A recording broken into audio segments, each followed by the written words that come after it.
तो अभी हम लोग बात करने वाले वीएसी के ऑपरेटिंग मोड्स के बारे में। तो अलग अलग मोड होता है वीएसी का, तो उसके ऑपरेशन के बारे में बात करेंगे। और एक चीज़ अगर हम लोग नोट डाउन करें, जो वीएसी पैनल है उसको हम लोग दो तरीके से ऑपरेट कर सकते हैं। मतलब जो वीएसी पैनल का जो कंट्रोलिंग है, जैसे फॉर एग्जांपल ट्रेन में लगी है टोटल, जैसे कि हमने बात किया था ट्रेन में टोटल कितनी एसी लगी है, वीएसी पैनल टोटल कितने 16 है। एक कार पे 2 है और टोटल 8 कार है, तो 8 × 2 हमें मिल जाएगा 16। तो टोटल ट्रेन में जो वीएसी पैनल है कितने 16 वीएसी पैनल है। अभी मुझे किसी एक पर्टिकुलर वीएसी पैनल को अगर मुझे कंट्रोल करना हो, जैसे फॉर एग्जांपल मान लेते हैं थर्ड वाली कार है, तीसरी वाली जो कार है उसका जो वीएसी पैनल है उसको मुझे कंट्रोल करना हो, तो ऐसे केस में मैं कैसा कंट्रोल करूँगा, टीसीएमएस के थ्रू करूँगा। या फिर ऐसा बोल सकते हैं तीसरा वाला जो वीएसी पैनल, तीसरी वाली कार का जो दोनों जो वीएसी पैनल है दोनों बराबर से काम नहीं कर रहे, कूलिंग बराबर से नहीं है तीसरी वाली कार में। ये मुझे कैसा पता चलेगा, टीसीएमएस के थ्रू पता चलेगा। किसके थ्रू पता चलेगा, कंट्रोल पैनल जो कि वीएसी पैनल में लगा होता है। ये जो कंट्रोल पैनल होता है, कंट्रोल जो बॉक्स होता है, कंट्रोल सिस्टम जो कि वीएसी पैनल में लगा होता है, ये जो कंट्रोल सिस्टम होगा कमांड भेजेगा किसको, वीएसी पे टीसीएमएस को। और टीसीएमएस के थ्रू मुझे पता चलेगा कि उस पर्टिकुलर कार में जो कूलिंग है वो कम है, क्योंकि उस पर्टिकुलर कार के जो वीएसी पैनल है वो बराबर काम नहीं कर रहा है। तो यहाँ पर अगर हम लोग वीएसी पैनल को कंट्रोल कर रहे हैं विद द हेल्प ऑफ टीसीएमएस, तो इसे बोला जाता है सेंट्रल कंट्रोल मोड। और वीएसी पैनल को अगर कंट्रोल किया जा रहा है क्यूबिकल के थ्रू, तो ऐसे केस में जो कंट्रोल होता है उसे बोला जाता है लोकल कंट्रोल मोड। क्यूबिकल के थ्रू जैसे कि हमने डिस्कस किया था, एक क्यूबिकल होता है, वो क्यूबिकल में बेसिकली होता है कि जो बहुत सारे कॉन्टेक्टर्स लगे होते हैं, रिलेज लगे होते हैं, सिलेक्टर स्विच होता है, मोड सिलेक्टर स्विच होता है, रोटेरी स्विच होता है। तो वो स्विचेस के थ्रू अगर हम लोग वीएसी पैनल को कंट्रोल कर रहे हैं, तो ऐसे केस में जो कंट्रोलिंग जो होता है उसे बोला जाता है लोकल कंट्रोलिंग, या फिर बोल सकते हैं लोकल कंट्रोल मोड। तो टीसीएमएस के थ्रू अगर वीएसी पैनल को कंट्रोल किया जा रहा है तो central control mode, other than TCMS के थ्रू अगर वीएसी पैनल को कंट्रोल किया जा रहा है तो लोकल कंट्रोल मोड। अभी यहाँ पर इवेपोरेटर कॉइल, जैसे कि हमने बात किया था, the evaporator coil is the component in your VAC system that absorb heat from the air inside the train. The evaporator coil is full of evaporated refrigerant that the compressor pumps to the metering device as a liquid, then into the evaporator. The air that is pushed through the coil from the blower fan will move over the coil where the refrigerant in the evaporator will absorb the heat. Right, तो हमें इतना सम नहीं consider करना है। जैसे कि हमने बात किया था, जो इवेपोरेटर होता है वो क्या करता है, इवेपोरेटर में बेसिकली इवेपोरेशन प्रोसेस होता है। अब जो इवेपोरेटर में जो रेफ्रिजरेंट जो आता है वो लिक्विड के फॉर्म में होता है, और जब इवेपोरेटर से रेफ्रिजरेंट बाहर जो जाता है वो वेपर के फॉर्म में होता है। यहाँ पर अगर हम लोग देखिए, जो इवेपोरेटर होता है ये इवेपोरेशन प्रोसेस के लिए रिस्पॉन्सिबल होता है। इवेपोरेशन एक ऐसा प्रोसेस होता है जिसमें जो लिक्विड होता है किस में कन्वर्ट होता है, वेपर में कन्वर्ट होता है। क्या ये सिर्फ और सिर्फ इवेपोरेटर ही इवेपोरेशन के लिए रिस्पॉन्सिबल होता है? नहीं, इवेपोरेटर के साथ लगा होता है इनलेट में थर्मल एक्सपेंशन वाल्व। तो इवेपोरेटर और ये थर्मल एक्सपांशन वाल्व ये दोनों साइमल्टेनियसली काम करते हैं। ये दोनों के वजह से होता क्या, इवेपोरेशन प्रोसेस होता है। और इवेपोरेशन प्रोसेस में जो लिक्विड है वो किस में कन्वर्ट हो रहा होता है, वेपर में कन्वर्ट हो रहा होता है। तो इवेपोरेशन प्रोसेस के लिए इवेपोरेटर कॉइल ही इटसेल्फ रिस्पॉन्सिबल नहीं है, थर्मल एक्सपांशन वाल्व भी रिस्पॉन्सिबल होता है इवेपोरेशन प्रोसेस के लिए, राइट। तो ये इवेपोरेटर कॉइल और जो थर्मल एक्सपांशन वाल्व है इसके थ्रू क्या होता है, इवेपोरेशन प्रोसेस होता है। जो लिक्विड रेफ्रिजरेंट है वो वेपर में कन्वर्ट होता है, और फिर उसके बाद वो जो वेपर वाला जो रेफ्रिजरेंट होता है वो कंप्रेसर में जाता है, कंप्रेस होता है। कंप्रेसर जो होता है वो रेफ्रिजरेंट के टेम्परेचर प्रेशर को इंक्रीज़ कर देता है, और फिर उसके बाद वो जो रेफ्रिजरेंट होता है कहाँ पर जाता है, कंडेंसर में जाता है। कंडेंसर में कंडेंसेशन प्रोसेस होता है, वेपर लिक्विड में कन्वर्ट होता है, जैसे कि हमने बात किया। अभी यहाँ पर अगर हम लोग एक चीज़ और एक नोट डाउन करें, जो इवेपोरेटर में जो रेफ्रिजरेंट जो जाता है वो कौन से स्टेट में होता है, लिक्विड स्टेट में होता है। और इवेपोरेटर से बाहर जो रेफ्रिजरेंट जो निकलता है, इवेपोरेटर के आउटपुट से जो रेफ्रिजरेंट जो निकलता है वो वेपर स्टेट में होता है। और कंडेंसर के इनपुट में जब रेफ्रिजरेंट जो जाता है वो कौन से स्टेट में होता है, वेपर स्टेट में होता है। और जब कंडेंसर के आउटपुट से रेफ्रिजरेंट जो निकलता है वो लिक्विड स्टेट में होता है। तो ये मोस्ट इंपॉर्टेंट पॉइंट है। यहाँ पर ये कंडेंसर कंडेंसेशन प्रोसेस परफॉर्म कर रहा है, वेपर किस में कन्वर्ट हो रहा है, लिक्विड में कन्वर्ट हो रहा है। और जो इवेपोरेटर है क्या कर रहा है, इवेपोरेशन प्रोसेस परफॉर्म कर रहा है, जिसमें जो लिक्विड है वो किस में कन्वर्ट हो रहा है, वेपर में कन्वर्ट हो रहा है। ये स्टेट चेंज की रिक्वायरमेंट क्यों है, ये स्टेट चेंज अगर नहीं होगा तो ऐसे केस में जो वेपर कंप्रेशन साइकिल है, जो रेफ्रिजरेशन साइकिल है वो काम नहीं कर पाएंगी। रेफ्रिजरेशन साइकिल काम नहीं कर पाएंगी, जिसके वजह से होगा क्या, जो कूलिंग है वो हमें नहीं मिलेगी। तो ये रीज़न की वजह से रेफ्रिजरेशन साइकिल में जो स्टेट चेंज है वो बहुत इंपॉर्टेंट है। अभी जैसे हमने बात किया था, जो इवेपोरेटर कॉइल है ब्लू जैसे दिखाई दे रही है, ठंडी कॉइल होती है। अब जो इवेपोरेटर कॉइल पूरी तरीके से ठंडी हो जाती है, अब ये इवेपोरेटर कॉइल पे क्या होता है, ये जो इवेपोरेटर फैन ब्लोअर है ये क्या करता है, हवा फेंकता है। तो जो इवेपोरेटर फैन ब्लोअर की जो हवा है ये इवेपोरेटर कॉइल के कांटेक्ट में आ जाती है और वो जो हवा होती है वो ठंडी हो जाती है, और ये जो ठंडी हवा होती है इसे डक्ट के थ्रू पूरे ट्रेन में सर्कुलेट कर दिया जाता है। अभी जैसे हमने बात किया, जो इवेपोरेटर फ़ैन हमने जो कंसिडर किया है, इवेपोरेटर फ़ैन का एक और एक नाम होता है सप्लाई फ़ैन। ये जो इवेपोरेटर फ़ैन होता है centrifugal 3 phase 400 volt AC 50 hertz पे चलता है। अब जैसे कि हमने बात किया था एयर फिल्टर के बारे में, कुछ इस तरीके से एयर फिल्टर लगा होता है। फिर उसके बाद एयर डैम्पर्स होता है, फ्रेश एयर डैम्पर होता है, रिटर्न एयर डैम्पर होता है, टेम्परेचर सेंसर कुछ इस तरीके से होता है जैसे कि हमने बात किया था। तो यहाँ पर ये जो air filter are the metallic stainless steel wire mesh filter, dust holding capacity 600 gram per square metre, 2 number fresh air filter, 3 number mix return air filter. यहाँ पर अगर हम लोग देखें, जैसे कि हमने बात किया, हमारी ट्रेन में जो एयर फिल्टर होता है कितना लगा होता है, 2 लगा होता है। और जो मिक्स एयर फिल्टर होता है कितना लगा होता है, 3 लगा होता है, राइट। मिक्स एयर फिल्टर ये कितना लगा होता है, 3 लगा होता है। यहाँ पर ये जो एयर फिल्टर होता है इसका क्या काम होता है, हमारी ट्रेन में एक मोड होता है जिसे बोला जाता है वेंटिलेशन मोड। वेंटिलेशन मोड में होता है कि जो फ्रेश एयर डैम्पर होता है, हमें पता होना चाहिए फ्रेश एयर डैम्पर और return air damper. Fresh air damper और रिटर्न एयर डैम्पर करता क्या, नाम से पता चल रहा है डैम्पर डैम्प करेगा, किसको डैम्प करेगा, एयर को डैम्प करेगा। अभी जो फ्रेश एयर डैम्पर होगा क्या करेगा, फ्रेश एयर को डैम्प करेगा। एक चीज़ अगर हम लोग नोट डाउन करें, जब हम लोग घर में AC चलाते हैं तो ऐसे केस में जो घर होता है पूरी तरीके से पैक रखते हैं, घर की विंडो को हम लोग पूरी तरीके से क्लोज कर देते हैं। अगर हम लोग AC को चला रहे हो और घर की विंडो को अगर हम लोग खोल के रखें तो क्या ऐसे केस में AC कूलिंग कर पाएंगी, ऑब्वियसली AC कूलिंग नहीं कर पाएंगी। बाहर की जो हवा है सराउंडिंग की वो घर में आएंगी, AC की भी जो हवा है वो घर में रहेंगी। तो ऐसे केस में होगा क्या, जो AC है बराबर से कूलिंग नहीं कर पाएंगी क्योंकि बाहर की हवा घर में आ जा रही है, राइट। तो जो फ्रेश एयर जो बाहर से आ रही है उसे हमें क्या करना होगा, डैम्प करना होगा। तो फ्रेश एयर को डैम्प करने के लिए हम लोग क्या कर देंगे, विंडो को लगा देंगे, राइट। जैसे कि जो विंडो है, विंडो को जो घर पर जो विंडो होती है उसको मैं क्या कर दूंगा, क्लोज़ कर दूंगा। तो जो घर पर जो विंडो है उसको जब मैं क्लोज़ कर दूंगा तो मैंने क्या किया, फ्रेश एयर को डैम्प किया, राइट। जो विंडो है उसकी अलग अलग क्लोजिंग पोजीशन हो सकती है, राइट। पहला मतलब मैंने थोड़ा सी विंडो को क्लोज़ किया तो फ्रेश एयर जो होगी वो थोड़ी आएंगी घर में। मैंने पूरी तरीके से विंडो को क्लोज़ कर दिया तो फ्रेश एयर पूरी तरीके से ख़त्म हो जाएंगी, पूरी तरीके से डैम्प हो जाएंगी। सेम इसी तरीके से फ्रेश एयर डैम्पर होता है। अब ये जो फ्रेश एयर डैम्पर होता है क्या करता है, फ्रेश एयर को डैम्प करने का काम करता है। इसकी जो पोजीशन होती है वो वेरी कर रही होती है according to number of passengers, number of load, right. Fresh air damper 0 degree, 30 degree, 90 degree, 40 degree, कुछ इस तरीके से इसका मतलब ओपनिंग एंगल होता है। अभी यहाँ पर ये जो फ्रेश एयर डैम्पर होता है क्या करता है, एयर को डैम्प करने का काम करता है। जैसे कि हमने डिस्कस किया, फ्रेश एयर को डैम्प करने का काम करता है। एक मोड होता है जिसे बोला जाता है ट्रेन में वेंटिलेशन मोड। तो वेंटिलेशन मोड में बेसिकली होता क्या है, जो फ्रेश एयर डैम्पर होता है पूरी तरीके से ओपन हो जाता है। जब फ्रेश एयर डैम्पर पूरी तरीके से ओपन हो जाएगा तो ऐसे केस में बाहर की जो फ्रेश एयर होगी वो हमारे सलोन एरिया में आएंगी। तो जो फ्रेश एयर होता है उसे हमें क्या करना होता है, फ़िल्टर करना होता है, क्योंकि फ्रेश एयर में डस्ट पार्टिकल होता है। तो फ्रेश एयर को फ़िल्टर करने के लिए हम लोग क्या लगा देते हैं, एयर फिल्टर लगा देते हैं। मेटेलिक स्टेनलेस स्टील वायर का बना होता है। Dust holding capacity 600 gram per square mm है। फ्रेश एयर फिल्टर इसकी क्वांटिटी कितनी है, 2 है।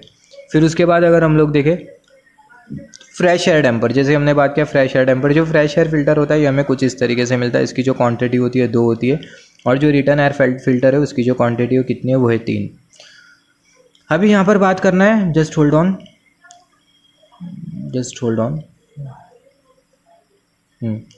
अभी हमें बात करना है एयर डैम्पर के बारे में। जैसे हमने बात किया return fresh air damper, return air damper, तो यहाँ पर हमें 2 तरीके का डैम्पर मिलता है, फ्रेश एयर और रिटर्न एयर डैम्पर। जो फ्रेश एयर डैम्पर होता है ये हमें कुछ इस तरीके से मिलता है। अब ये जो एयर डैम्पर होता है कैसा काम करता है, इलेक्ट्रिकल सर्वो मोटर से काम करता है। अब ये जो डैम्पर होता है इसमें कुछ इस तरीके से फिन्स लगी होती है, और ये जो फिन्स होती है इसको हम लोग क्या कर सकते हैं, इसको हम लोग, इसका जो एंगल है वो बेसिकली वेरी हो रहा होता है। इसका जो एंगल है फिन्स का ये क्या होता है, ये चेंज हो रहा होता है with the help of this servo motor, right. अब ये सर्वो मोटर को बेसिकली सिग्नल जाता है किसके थ्रू, सेंसर के थ्रू, जो कि ये बताता है कि पैसेंजर्स लोडिंग कितना, और पैसेंजर्स लोडिंग के अकॉर्डिंग ये जो फ्रेश एयर डैम्पर है अपनी ओपनिंग को एडजस्ट करता है। अब ये फ्रेश एयर डैम्पर क्या करेगा, सराउंडिंग से जो फ्रेश एयर आ रही है सलून में उसे डैम्प करने का काम करेगा इन case of ventilation mode, right. अब ये फ्रेश एयर डैम्पर हम लोग बोल नहीं सकते कि पूरी तरीके से खुला ही रहता है, पूरी तरीके से बंद रहता है। ये जो फ्रेश एयर जो जब हमारी ट्रेन चलती है तो ऐसे केस में हमें थोड़ी बहुत बाहर की हवा की भी रिक्वायरमेंट होती है, फ्रेश एयर की भी रिक्वायरमेंट होती है। तो ये जो फ्रेश एयर की जो according to the requirement of fresh air ये जो डैम्पर होता है उसको हम लोग ओपन करते हैं और क्लोज करते हैं।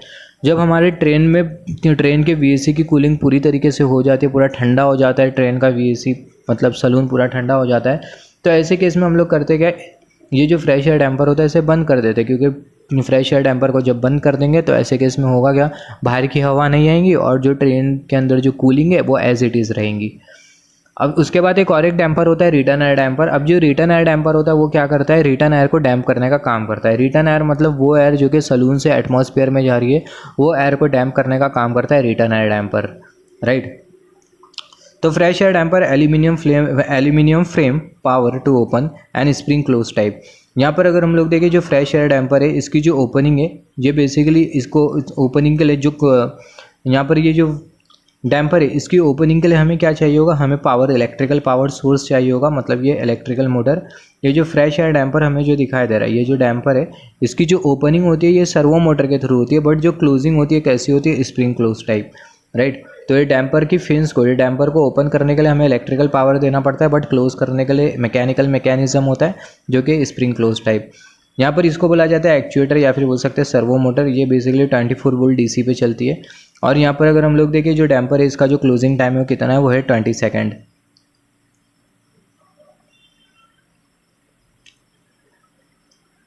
राइट। तो यहाँ पर ये जो डैम्पर का जो क्लोजिंग टाइम है कितना है, ये है 20 सेकेंड, बहुत इंपॉर्टेंट है।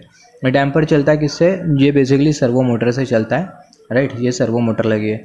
Temperature sensor, the temperature sensor are NTC thermistor type probes encapsulated in stainless steel enclosure. यहाँ पर ये जो टेम्परेचर सेंसर हमें जो दिखाई दे रहा है, इसमें क्या एनटीसी थर्मिस्टर है, नेगेटिव टेम्परेचर कोएफिशिएंट, जैसे कि हमने बात किया एनटीसी थर्मिस्टर लगा होता है, एनटीसी थर्मिस्टर टाइप के प्रोब लगे होते हैं, राइट। तो ये जो टेम्परेचर सेंसर होता है इसमें एनटीसी थर्मिस्टर टाइप प्रोब लगे होते हैं, और ये जो एनटीसी थर्मिस्टर टाइप प्रोब होते हैं ये स्टेनलेस स्टील में क्या होते हैं, एनकैप्सुलेटेड होते हैं, मतलब क्लोज्ड होते हैं। यहाँ पर अगर हम लोग देखें 3 टाइप ऑफ सेंसर, यहाँ पर हर यूनिट में, हर वीएसी यूनिट में कितने सेंसर है, 3 तरीके के सेंसर है। रिटर्न एयर टेम्परेचर सेंसर, ये रिटर्न एयर टेम्परेचर सेंसर क्या करेगा, जो रिटर्न एयर का जो टेम्परेचर है उसे सेंस करने का काम करेगा। फ्रेश एयर टेम्परेचर सेंसर, जो फ्रेश एयर टेम्परेचर सेंसर है क्या करेगा, फ्रेश एयर का जो टेम्परेचर है उसे सेंस करने का काम करेगा। सप्लाई एयर टेम्परेचर सेंसर, ये क्या करेगा, जो इवेपोरेटर फैन ब्लोअर जो सप्लाई कर रहा है एयर को, उसके टेम्परेचर को सेंस करने का काम करेगा सप्लाई एयर टेम्परेचर सेंसर। फिर उसके बाद अगर हम लोग देखें ह्यूमिडिटी सेंसर है, ह्यूमिडिटी सेंसर क्या करेगा, ह्यूमिडिटी को सेंस करेगा। Each VAC unit is equipped with humidity sensor that reads the humidity level of the return air stream from the car. तो जो ह्यूमिडिटी सेंसर होता है ये क्या करता है, सबसे पहली बात, ये जो ह्यूमिडिटी सेंसर है हर वीएसी पैनल में दिया हुआ है। जो ह्यूमिडिटी सेंसर है हमें कुछ इस तरीके से दिखाई देता है, और जो ह्यूमिडिटी सेंसर है ये क्या करता है, जो सलून एरिया है उसमें जो लेवल ऑफ ह्यूमिडिटी है उसे मेजर करने का काम करता है। फिर उसके बाद है CO2 sensor. The objective of CO2 sensor is to measure the carbon dioxide concentration in return air stream. ये जो CO2 सेंसर है कुछ इस तरीके से लगा होता है। अब ये जो CO2 सेंसर है 24 वोल्ट डीसी सप्लाई पे चलता है। अब ये जो CO2 सेंसर होता है ये क्या करता है, बेसिकली जो कार्बन डाइऑक्साइड जो हो सलून में जो कार्बन डाइऑक्साइड को जो लेवल है उसे मेजर करने का काम करता है। This CO2 concentration measure by the sensor in each VAC unit is reported to the TCMS by the VAC unit. तो यहाँ से हमने क्या डिस्कस किया, जो CO2 सेंसर होता है क्या करता है, सलून में जो CO2 का जो कंसंट्रेशन है, जो CO2 का जो लेवल है कार्बन डाइऑक्साइड का लेवल, उसे सेंस करने का काम करता है, और सेंस करके जो डेटा है वो किसे भेजता है, TCMS को भेजता है। तो CO2 सेंसर सेंस करेगा CO2 को और कमांड देगा किसको, TCMS को, राइट। अभी TCMS को कैसा कमांड देगा, TCMS को कमांड देगा via VAC control unit. Simple word में जो CO2 सेंसर होता है क्या करता है, बेसिकली ट्रेन में जो CO2 कार्बन डाइऑक्साइड को जो लेवल है उसे सेंस करने का काम करता है। अभी हमारे पास है क्या, ये है डिफरेंशियल प्रेशर स्विच, राइट। तो जो डिफरेंशियल प्रेशर स्विच होता है ये हमें कुछ इस तरीके से दिखाई देता है। तो ये डिफरेंशियल प्रेशर स्विच क्या करता है, the differential air pressure switch is diaphragm type device used to indicate when the pressure differential across 2 point exceed the preset value. There is one differential pressure switch per VAC unit installed such that it can measure the pressure differential across one of the fresh air filter. यहाँ पर अगर हम लोग देखें जो differential pressure switch होता है सबसे पहला कहाँ पर लगा होता है, ये फिल्टर के वहाँ लगा होता है। अब ये जो डिफरेंशियल प्रेशर स्विच है ये क्या करता है, बेसिकली प्रेशर डिफरेंस को मेजर करने का काम करता है, right. When the pressure differential exceeds preset value, the contact of the switch will open. The signal will be communicated to the controller. The controller will send this message to the TCMS. VAC controller, one VAC controller is located, यहाँ पर ये VAC controller के बारे में discussion किया है। तो जैसे हमने बात किया, जो डिफरेंशियल प्रेशर स्विच होता है ये क्या करता है, बेसिकली प्रेशर डिफरेंस को मेजर करने का काम करता है, प्रेशर डिफरेंस को सेंस करने का काम करता है across fresh air filter, right. तो it can measure the pressure difference across one of the fresh air filter, fresh air filter के अक्रॉस जो प्रेशर डिफरेंस होता है उसे मेजर करने का काम करता है, और इसी को बोला जाता है डिफरेंशियल प्रेशर स्विच, राइट। यहाँ पर अगर हम लोग देखें, जब डिफरेंशियल प्रेशर एक पर्टिकुलर वैल्यू को क्रॉस कर जाता है तो ऐसे केस में होता क्या है, एक सिग्नल जो होता है TCMS को भेज दिया जाता है थ्रू द कंट्रोलर। यहाँ पर अगर हम लोग देखें, जो TCMS है उसके साथ कम्युनिकेट करने का काम कौन कर रहा है, कंट्रोलर कर रहा है, कंट्रोल पैनल कर रहा है, जो कि हमारे VAC पैनल में लगा है, VAC यूनिट में लगा है, जैसे कि हमने बात किया। तो यहाँ से हमने ये डिस्कस किया, जब डिफरेंशियल प्रेशर एक पर्टिकुलर वैल्यू को अचीव कर लेगा, एक पर्टिकुलर लिमिट के बियॉन्ड चले जाएगा, तो ऐसे केस में जो कॉन्टैक्ट्स होते हैं डिफरेंशियल प्रेशर स्विच के वो क्या हो जाएंगे, ओपन हो जाएंगे, जिसके वजह से होगा क्या, जो कंट्रोलर होगा वो एक मैसेज सेंड करेगा कहाँ पर, TCMS पर, या फिर TCMS के थ्रू हमें पता चल जाएगा कि जो डिफरेंशियल प्रेशर एक पर्टिकुलर लिमिट के बियॉन्ड चले गए। तो डिफरेंशियल प्रेशर स्विच से हमने क्या समझा, जो डिफरेंशियल प्रेशर स्विच है सबसे पहले एक तरीके का डायफ्राम टाइप डिवाइस है जिसमें डायफ्राम लगा होता है, और जो डिफरेंशियल प्रेशर स्विच है क्या शो करता है, बेसिकली डिफरेंशियल प्रेशर शो करता है किसी दो पॉइंट के बीच में, या फिर सिंपल वर्ड में बोल सकते हैं जो डिफरेंशियल प्रेशर स्विच है ये प्रेशर डिफरेंस को शो करता है फ्रेश एयर फिल्टर के अक्रॉस। अभी ये प्रेशर डिफरेंस एक पर्टिकुलर लेवल के ऊपर चले जाता है, तो ऐसे केस में जो डिफरेंशियल प्रेशर स्विच है इसका जो इस डिफरेंशियल प्रेशर स्विच जो होता है वो क्या हो जाता है, एक्टिवेट हो जाता है, ओपन हो जाता है, और फिर होता है कि एक सिग्नल जाता है TCMS में via control panel of VAC unit.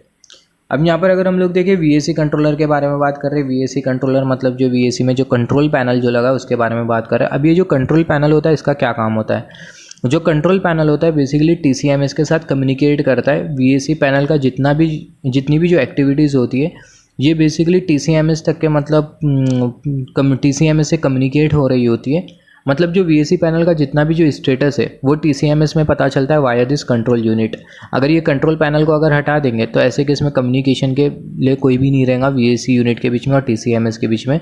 तो जो ये कंट्रोल यूनिट है ये कम्युनिकेशन के लिए होती है VAC यूनिट के बीच में और TCMS के बीच में।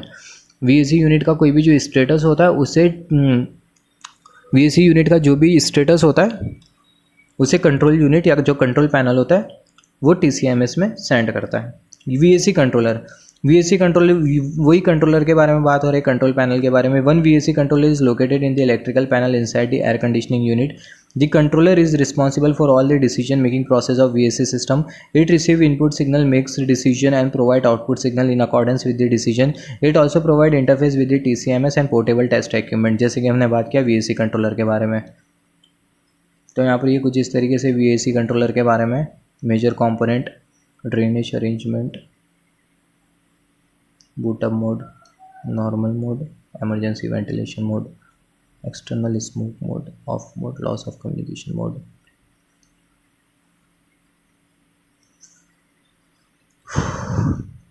तो जैसे हमने बात किया VAC कंट्रोलर। अब ये जो VAC कंट्रोलर हमारा जो VAC यूनिट होता है उसमें इलेक्ट्रिकल पैनल लगा होता है, और वो इलेक्ट्रिकल पैनल के अंदर कहाँ पर इलेक्ट्रिकल पैनल में क्या लगा होता है, VAC कंट्रोलर लगा होता है। हमारा जो VAC यूनिट है उसमें इलेक्ट्रिकल पैनल लगा होता है, इलेक्ट्रिकल पैनल में VAC कंट्रोलर लगा होता है। अब ये जो कंट्रोलर है क्या एक तरीके से माइक्रो कंट्रोलर है। माइक्रो कंट्रोलर से तो हम लोग बहुत हद तक के फैमिलियर है। यही रीज़न की वजह से जब हम लोग इंजीनियरिंग की वीडियोस डिस्कस कर रहे थे तभी हमने माइक्रो कंट्रोलर को बहुत अच्छी तरीके से डिस्कस किया था। माइक्रो कंट्रोलर है क्या, माइक्रो कंट्रोलर माइक्रो प्रोसेसर है क्या, इसमें डिसीजन मेकिंग एबिलिटी होती है, कंप्यूटिंग एबिलिटी होती है, मैथमेटिकल एबिलिटी होती है, लॉजिकल एबिलिटी होती है। तो जो कंट्रोलर होता है, जैसे हमने बात किया जो हमारा जो VAC यूनिट है उसमें इलेक्ट्रिकल पैनल होता है। इलेक्ट्रिकल पैनल में क्या होता है, इलेक्ट्रिकल पैनल में लगा होता है कंट्रोलर। अब ये जो कंट्रोलर होता है ये VAC सिस्टम को पूरा कंट्रोल करने का काम करता है। VAC सिस्टम के रिलेटेड कोई भी डिसीजन लेना हो, VAC सिस्टम के रिलेटेड कोई भी ऑपरेशन परफॉर्म करना हो, ये सारा का सारा किसके हाथ में होता है, कंट्रोलर के हाथ में होता है। तो जो कंट्रोलर होता है बेसिकली इनपुट सिग्नल को रिसीव करता है, राइट, इनपुट्स और डिसीजन लेता है और प्रोवाइड आउटपुट सिग्नल। तो ये जो कंट्रोलर है, कंट्रोलर में बेसिकली इनपुट सिग्नल जाते हैं VAC के अलग अलग कंपोनेंट से, जैसे कि सेंसर से इनपुट सिग्नल जाएगा, सेंसर इनपुट सिग्नल भेजेगा, CO2 सेंसर इनपुट सिग्नल भेजेगा, ह्यूमिडिटी सेंसर इनपुट सिग्नल भेजेगा।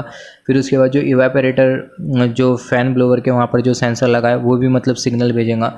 तो ये सारे जो इनपुट सिग्नल होंगे वो कहाँ पर जाएंगे, कंट्रोलर में जाएंगे। जो कंट्रोलर होगा क्या करेगा, डिसीजन लेगा और अकॉर्डिंग टू डिसीजन क्या करेगा, आउटपुट जनरेट करेगा, राइट। अभी यहाँ पर ये जो जैसे हमने बात किया जो VAC कंट्रोलर होता है इसको हम लोग TCMS के साथ इंटरफेसिंग भी प्रोवाइड करके रखते हैं, जिसके वजह से होता है कि अगर कुछ कम्युनिकेशन करवाना हो VAC यूनिट के बीच में और TCMS के बीच में, तो ऐसे केस में ये जो VAC कंट्रोलर होता है क्या करता है, बेसिकली कम्युनिकेशन का भी काम करवाता है in between VAC unit and TCMS। जैसे कि अगर मुझे TCMS के थ्रू अगर कोई कार का अगर VAC यूनिट अगर मुझे टर्न ऑन करना है, तो ऐसे केस में TCMS के थ्रू वो जो कार का जो VAC पैनल होगा वो टर्न ऑन हो जाएगा।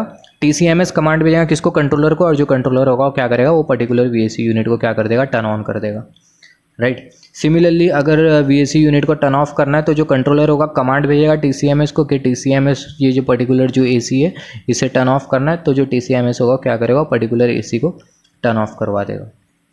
तो कुछ इस तरीके से हमारा सिस्टम काम करता है।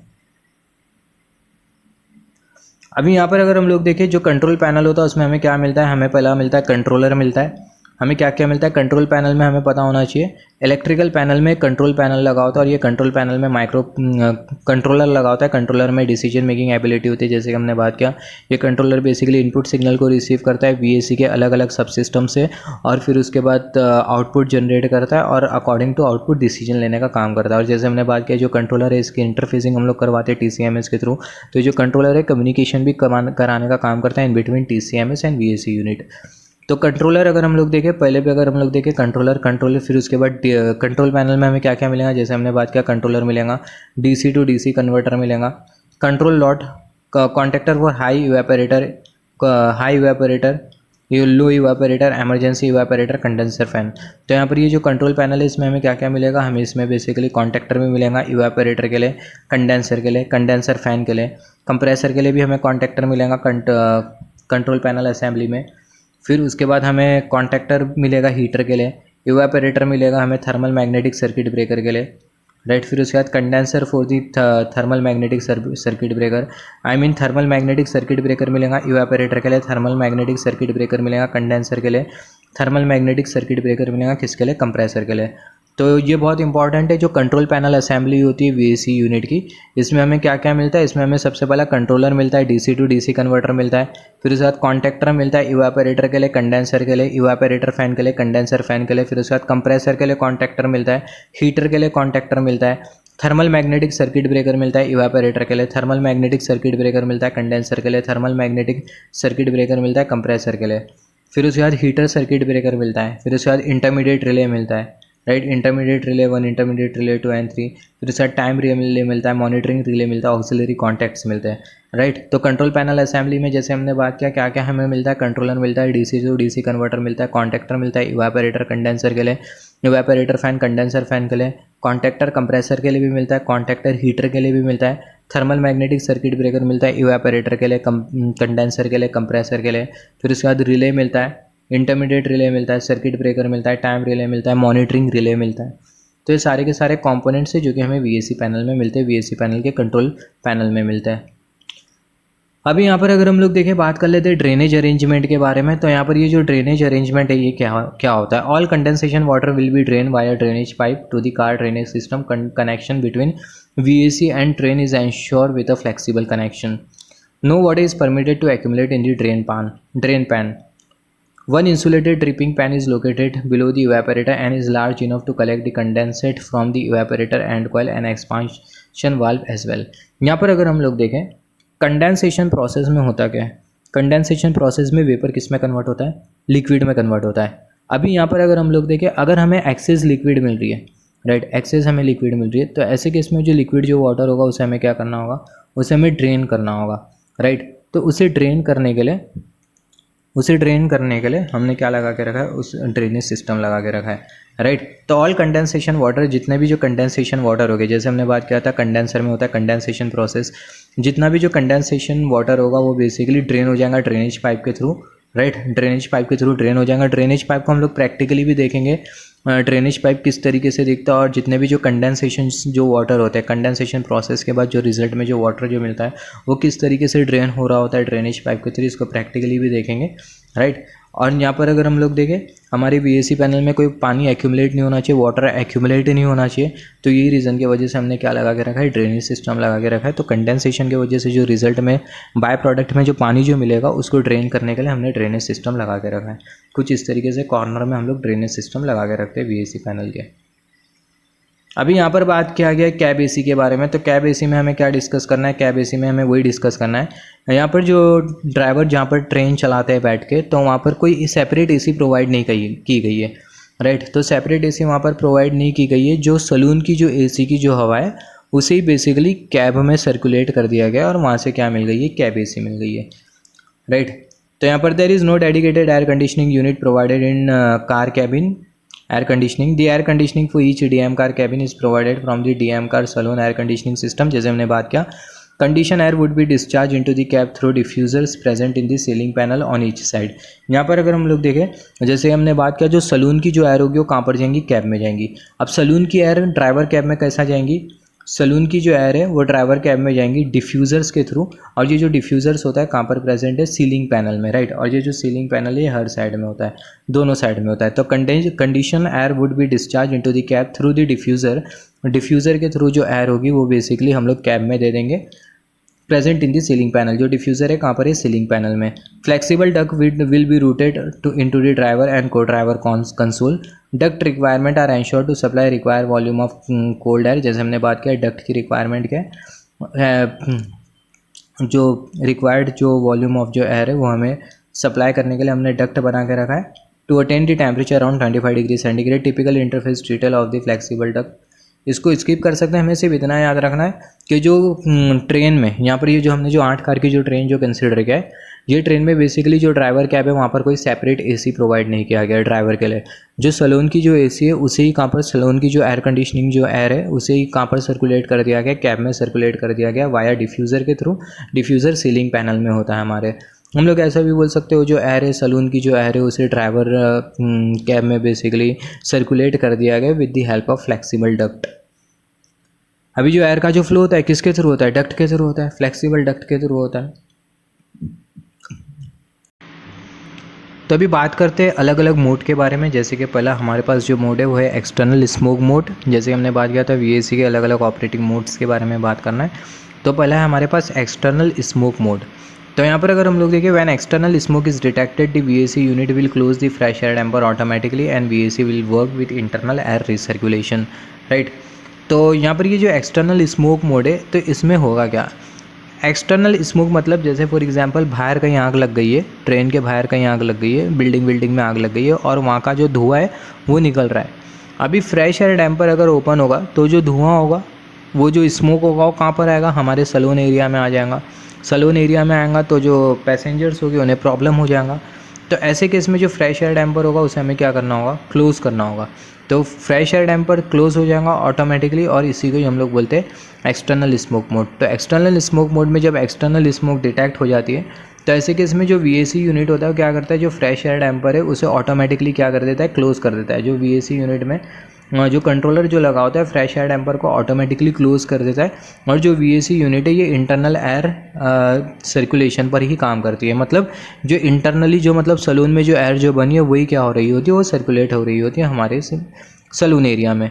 Upon detection of smoke at the fresh air intake by the smoke detector of the VAC unit, the fresh air intake damper of the concerned unit will be closed. If more than one external smoke sensor sense smoke, then all fresh air damper in the train will be closed. यहाँ पर अगर हम लोग देखें smoke sensor लगा होता है हमारी ट्रेन में, अगर एक से ज़्यादा अगर स्मोक सेंसर अगर काम कर जाते हैं तो ऐसे केस में होगा क्या, इस एक से ज़्यादा स्मोक सेंसर काम कर गए, इसका मतलब जो बाहर जो आग जो लगी है उसका जो मैग्नीट्यूड है वो बहुत ज़्यादा है। तो अगर एक से ज़्यादा स्मोक सेंसर अगर स्मोक को सेंस कर लेते हैं तो ऐसे केस में होगा क्या, सारे जो फ्रेश एयर डैम्पर हो गए ट्रेन में वो क्या हो जाएंगे, पूरी तरीके से क्लोज्ड हो जाएंगे। फिर उसके बाद अगर हम लोग देखें दूसरा जो मोड है वो है इंटरनल स्मोक मोड। अभी इंटरनल स्मोक मोड में होगा क्या, ट्रेन में अंदर ही आग लगी होगी, राइट। तो इसे ही बोला जाता है इंटरनल स्मोक मोड। अंदर कैसा आग लग जाती है, जैसे फॉर एग्जांपल मान लेते जो हमारा जो कंट्रोल पैनल होता है, इलेक्ट्रिकल क्यूबिकल पैनल होता है, मान लेते वहाँ पर कुछ आग वाग लग जाती है जिसके वजह से स्मोक बनना चालू हो जाता है। तो इसे बोला जाता है इंटरनल स्मोक मोड।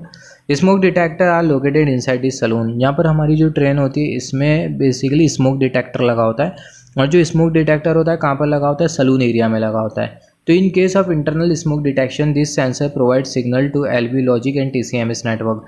जब भी इंटरनल स्मोक डिटेक्ट होगा तो ऐसे केस में ट्रेन के अंदर जो स्मोक डिटेक्टर है वो क्या करेंगे, और जो स्मोक होगा उसे क्या कर लेंगे, डिटेक्ट कर लेंगे, और ये जो सेंसर होंगे बेसिकली सिग्नल भेजेंगे किसको, एलवी लॉजिक को और टीसीएमएस नेटवर्क को।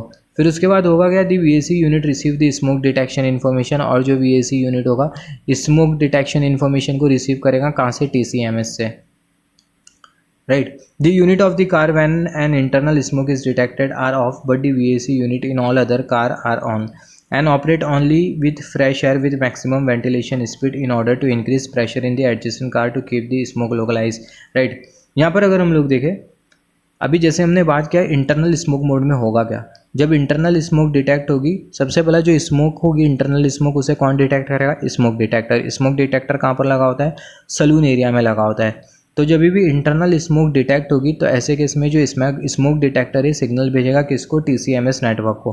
टीसीएमएस नेटवर्क को सिग्नल भेजेगा जो, और ये जो टीसीएमएस नेटवर्क होगा वो क्या करेगा, सिग्नल को एक्नॉलेज करेगा, right. The VAC unit receive smoke detection information from TCMS, right. अभी यहाँ पर अगर हम लोग देखें, जैसे हमने बात किया जो टीसीएमएस होगा वो क्या करेगा, जो टीसीएमएस है वो स्मोक डिटेक्शन सिग्नल को क्या करेगा, एक्नॉलेज करेगा। ये जो प्रोसेस है थोड़ा कॉम्प्लिकेटेड है। जो ट्रेन के अंदर जो स्मोक डिटेक्टर है वो स्मोक को डिटेक्ट करेगा, स्मोक को डिटेक्ट करने के बाद सिग्नल भेजेगा, किसको सिग्नल भेजेगा, टीसीएमएस नेटवर्क को। अभी जो टीसीएमएस होगा नेटवर्क होगा ये स्मोक सिग्नल को क्या करेगा, एक्नॉलेज करेगा। एक्नॉलेज करने के बाद ये जो टीसीएमएस नेटवर्क है वो क्या करेगा, जो वीएसी यूनिट है उसे सिग्नल भेजेगा, उसे सिग्नल ये भेजेगा कि स्मोक डिटेक्ट हुआ है। The VAC unit receive the smoke detection information from TCMS network. जो वीएसी यूनिट है स्मोक डिटेक्शन इन्फॉर्मेशन को रिसीव करेगा कहाँ से, टीसीएमएस नेटवर्क से। फिर उसके बाद जो वीएसी यूनिट में ये स्मोक डिटेक्शन इन्फॉर्मेशन कौन रिसीव करेगा, कंट्रोल पैनल, जो कंट्रोल सिस्टम जो हमने जो वीएसी पैनल में जो लगा के रखा है वो ये इन्फॉर्मेशन को रिसीव करेगा, क्योंकि वही कम्युनिकेशन का काम करता है टीसीएमएस के साथ। तो जो वीएसी यूनिट होगा स्मोक डिटेक्शन इन्फॉर्मेशन को रिसीव करेगा टीसीएमएस नेटवर्क से। फिर उसके बाद होगा क्या, जो वीएसी यूनिट होगा वो क्या हो जाएगा, ऑफ हो जाएगा। जिस पर्टिकुलर कार में स्मोक डिटेक्ट किया गया वो पर्टिकुलर कार का जो वीएसी पैनल होगा वो क्या हो जाएगा, टर्न ऑफ हो जाएगा। The unit of the car where an internal smoke is detected are off, right. But जैसे हमने बात किया जिस कार में स्मोक डिटेक्ट किया गया वो कार का जो वीएसी पैनल होगा वो क्या हो जाएगा, टर्न ऑफ हो जाएगा। और टर्न ऑफ हो जाएगा और वो कार का जो वीएसी पैनल होगा वो कौन से मोड पे चलेगा, वेंटिलेशन मोड पे चलेगा, और मैक्सिमम वेंटिलेशन स्पीड को अचीव करेगा। मैक्सिमम वेंटिलेशन स्पीड को अचीव करेगा। और हमें पता है कि वेंटिलेशन मोड में होता है कि फ्रेश एयर डैम्पर ओपन हो जाता है, बाहर की हवा अंदर आने लगती है। तो जब वो मैक्सिमम वेंटिलेशन स्पीड पर काम करेगा तो ऐसे केस में होगा क्या, जो बाहर की जो फ्रेश एयर जो होगी वो मतलब हमारे सलोन एरिया में आ जाएंगी, राइट। तो जैसे कि हमने बात किया जिस कार में स्मोक डिटेक्ट किया गया वो कार का जो वीएसी यूनिट होगा वो क्या हो जाएगा, टर्न ऑफ हो जाएगा। और वो जो वीएसी यूनिट होगा वेंटिलेशन मोड पे चलेगा। वेंटिलेशन मोड में इमरजेंसी इन्वर्टर 110 वोल्ट डीसी बनाएगा, 3 फेज 415 110 वोल्ट डीसी इनपुट लेगा, और 3 फेज 415 वोल्ट एसी जो सप्लाई इवेपोरेटर फैन ब्लोअर को देगा। और हमारा जो वीएसी पैनल है वेंटिलेशन मोड पे चलेगा, मैक्सिमम वेंटिलेशन स्पीड को अचीव करेगा, राइट। बट बाकी के जो वीएसी पैनल है उसका क्या, जहाँ पर स्मोक डिटेक्ट नहीं हुआ है। तो बाकी के जो वेंटिलेशन पैनल है, जहाँ बाकी के जो वीएसी पैनल है जहाँ पर स्मोक डिटेक्ट नहीं हुआ है, बाकी के जो वीएसी पैनल है नॉर्मली काम करेंगे, right. When smoke is not more detected the TCMS start supplying the low voltage to the inhibited unit. यहाँ पर अगर हम लोग देखें एक और एक चीज़, जब स्मोक का मैग्नीट्यूड बहुत कम होगा, जो स्मोक डिटेक्टर होगा टीसीएमएस को भेजेगा कि स्मोक डिटेक्ट हुआ, ये सिग्नल भेजेगा। और ये साथ ही साथ जो स्मोक का जो मैग्नीट्यूड होता है उसे भी भेजता है। मतलब स्मोक डिटेक्टर डिटेक्ट किया कि इंटरनल स्मोक हुई और वो इंटरनल स्मोक का इतना मैग्नीट्यूड नहीं है, तो ऐसे केस में जो टीसीएमएस जो होगा वो क्या करेगा, जैसे कि स्मोक डिटेक्टर ने स्मोक डिटेक्ट किया और स्मोक डिटेक्टर को लगा कि जो स्मोक जो है उसका जो मैग्नीट्यूड है वो इतना ज़्यादा नहीं है, मैग्नीट्यूड कम है। अब वो लो मैग्नीट्यूड वाला जो सिग्नल होगा कहाँ पर जाएगा, टीसीएमएस में। टीसीएमएस क्या करेगा, एक्नॉलेज करेगा सिग्नल को।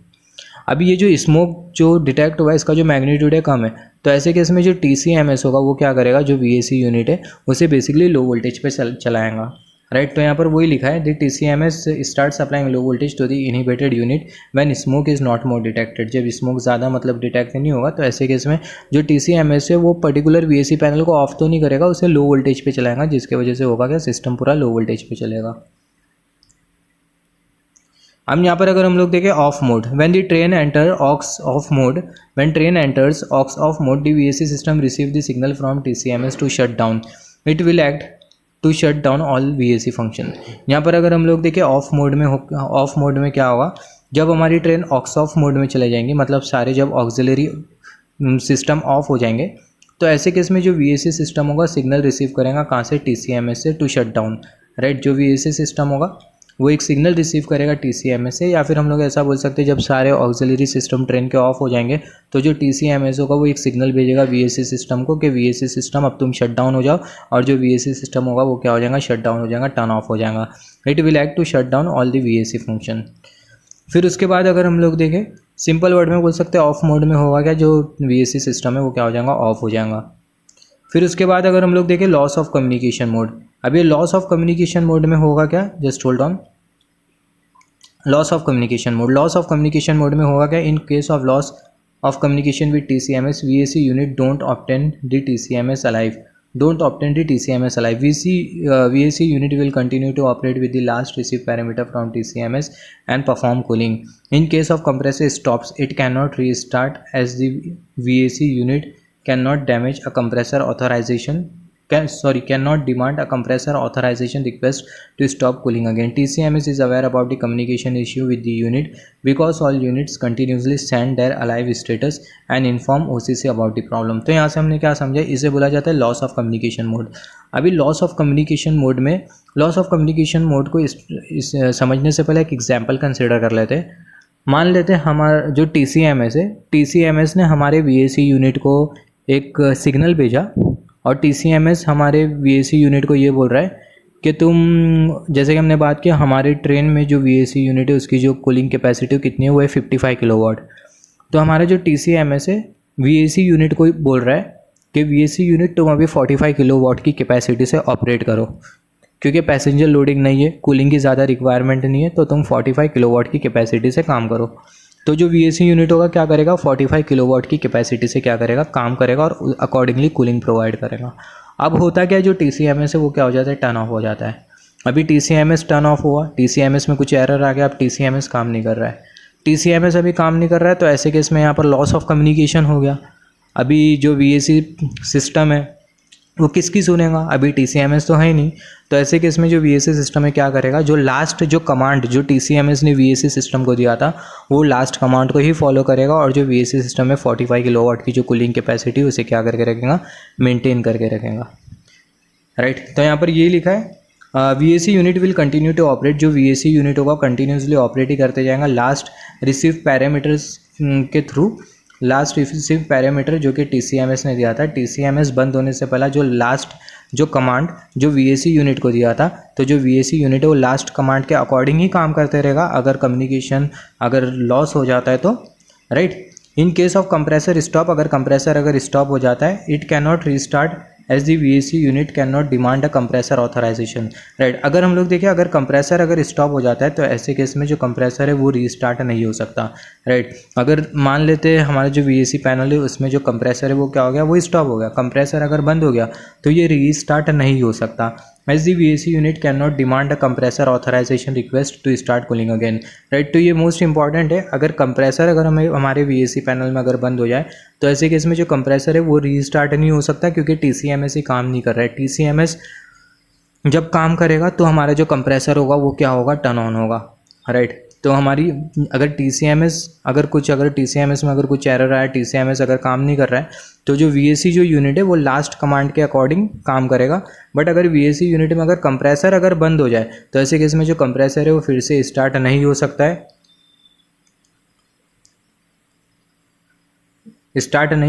क्योंकि जो TCMS है वो क्या पड़ा है, TCMS में जो कम्युनिकेशन है उसमें एरर आ गया, कम्युनिकेशन एरर आ गया, जिसके वजह से जो कंप्रेसर है वो फिर से रीस्टार्ट नहीं हो सकता।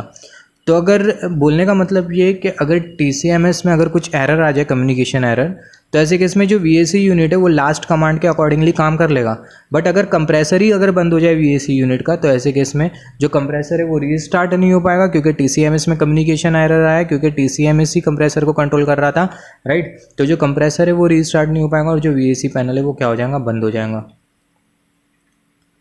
यहाँ पर अगर हम लोग देखें TCMS is aware about the communication issue with the unit. जो TCMS है ये बेसिकली अवेयर होता है कम्युनिकेशन इशू के साथ जो कि हर यूनिट के साथ हो रहा होता है। Because of all unit continuously send their live status and inform OCC about problem. यहाँ पर अगर हम लोग देखें जब हमारा TCMS काम कर रहा होता है तो ऐसे केस में जो TCMS होता है उसको सारे जो कंपोनेंट्स होते हैं अपना सिग्नल भेज रहे होते हैं। जैसे कि जब TCMS हमारा चल रहा होता है कुछ कम्युनिकेशन एरर नहीं आता है तो जो कंप्रेसर है वो चल रहा है वो अपना सिग्नल भेजता है, इवेपोरेटर है वो चल रहा है वो अपना सिग्नल भेजता है, राइट, कंट्रोल सिस्टम ये चल रहा है ये अपना सिग्नल भेजता है। तो ये सारे जो मतलब कंपोनेंट्स है कि क्या कर रहे होते हैं अपना सिग्नल भेज रहे होते हैं TCMS को। तो जो TCMS है इसके पास सारे कंपोनेंट्स का क्या होता है, सारे कंपोनेंट्स का वो होता है, सारे कंपोनेंट्स का कमांड होता है। और जो सारे कंपोनेंट्स TCMS के साथ जो कम्युनिकेट कर रहे होते हैं उससे वेरी वेल अवेयर होता है TCMS। तो यहाँ पर ये लॉस ऑफ कम्युनिकेशन मोड में हमें सिर्फ इतना ही जानना है कि लॉस ऑफ कम्युनिकेशन मोड में इनकेस अगर कम्युनिकेशन लॉस अगर हो गया तो ऐसे केस में कम्युनिकेशन लॉस हो गया मतलब अगर TCMS में कुछ एरर आ गया और VAC पैनल अगर TCMS से कम्युनिकेट नहीं कर पा रहा है तो ऐसे केस में बेसिकली होगा कि जो VAC पैनल है वो अकॉर्डिंगली जो लास्ट कमांड है अकॉर्डिंग टू लास्ट कमांड उसी के अकॉर्डिंग क्या करेगा, काम करेगा।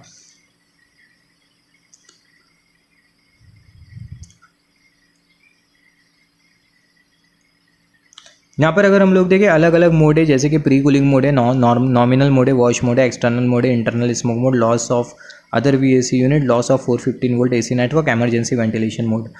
तो यहाँ पर अगर हम लोग देखें fresh air damper, return air damper दोनों की ओपनिंग यहाँ पर बताई गई है। तो प्री कूलिंग मोड में अगर हम लोग देखें जो फ्रेश एयर डैम्पर होगा पूरी तरीके से क्लोज्ड होगा, रिटर्न एयर डैम्पर पूरी तरीके से क्या होगा, ओपन होगा। तो जैसे कि हमने बात किया था जो डैम्पर की जो ओपनिंग है वो वेरी कर रही होती है, फिक्स नहीं होती है। तो यहाँ पर वही डिस्कशन किया गया प्री कूलिंग मोड में जो फ्रेश एयर डैम्पर होगा क्लोज्ड होगा और जो रिटर्न एयर डैम्पर होगा क्या होगा, ओपन होगा। नॉमिनल मोड में फ्रेश एयर डैम्पर क्या होगा, ओपन होगा और जो रिटर्न एयर डैम्पर होगा वो भी क्या होगा, ओपन होगा। नॉमिनल मोड मतलब नॉर्मल मोड। तो नॉमिनल मोड में प्री कूलिंग मोड में जब कूलिंग हो रही होगी तो फ्रेश एयर को हमें क्या करना होगा, डैम्प करना होगा। तो प्री कूलिंग मोड में फ्रेश एयर डैम्पर क्लोज होता है, रिटर्न एयर डैम्पर क्या होता है, ओपन होता है। नॉमिनल मोड में नॉर्मल मोड में फ्रेश एयर डैम्पर भी ओपन होता है, रिटर्न एयर डैम्पर भी ओपन होता है। वॉश मोड में जो फ्रेश एयर डैम्पर होता है क्लोज्ड होता है बट जो रिटर्न एयर डैम्पर होता है वो क्या होता है, ओपन होता है। एक्सटर्नल स्मोक में अगर हम लोग देखें बाहर से अगर स्मोक आ रही है obviously fresh air damper closed होगा, रिटर्न एयर डैम्पर ये भी ओपन होगा। इंटरनल स्मोक मोड में फ्रेश एयर डैम्पर ओपन होगा और जो रिटर्न एयर डैम्पर होगा वो क्या होगा, वो क्लोज्ड होगा। इंटरनल स्मोक अगर लग रही है तो ऐसे केस में अगर हम लोग देखें जो इंटरनल स्मोक है तो ऐसे केस में फ्रेश एयर डैम्पर ओपन होगा जिसके वजह से अंदर के जो स्मोक है बाहर जाएंगी और जो रिटर्न एयर डैम्पर होगा क्लोज्ड होगा।